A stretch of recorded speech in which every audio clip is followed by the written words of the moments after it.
মনত ৰাখিব সেইজন প্ৰতিপালক আল্লাহ তাবাৰক ওয়া তাআলা আমাক প্ৰত্যেকটো মুহূৰ্তত দেখি আছে, প্ৰত্যেকটো মুহূৰ্তত চাই আছে আমি কি কৰি আছোঁ। দুজন ফৰিষ্টা আমাক নিয়োগ কৰি দিছে কিৰামান কাতিবিন।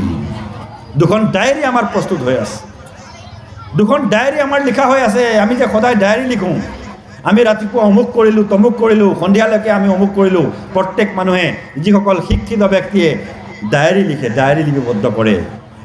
মই ৰাতিপুৱাৰ পৰা সন্ধিয়ালৈকে মই কি কৰিলোঁ সেই ডায়েৰী লিপিবদ্ধ কৰে। ঠিক তেনেকৈ আল্লাহ তাবাৰক ওয়া তাআলাই দুজন ফেৰিষ্টা আমাৰ সোঁ কান্ধ আৰু বাওঁ কান্ধ দুখন কান্ধত নিয়োগ কৰি ৰাখিছে, নিযুক্ত কৰি ৰাখিছে কিৰামান কাতিবিন।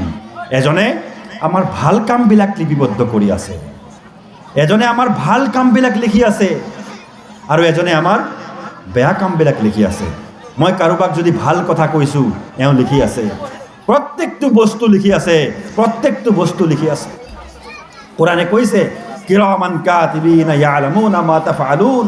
কিৰামান কাতিবিনে জানি আছে, লিখি আছে তোমালোকে কি কৰি আছা, তোমালোকে কি আমল কৰি আছা, কি কাম কৰি আছা, প্ৰতিটো মুহূৰ্তত তোমালোকে কি কৰি আছা, এই কিৰামান কাতিবিনে লিখি আছে। আল্লাহ তাআলাই কৈছে এই দুখন ৰেজিষ্টাৰ, এই দুখন ডায়েৰী এদিন আল্লাহ তাআলাৰ ওচৰত দাখিল কৰা হ'ব। কেতিয়া?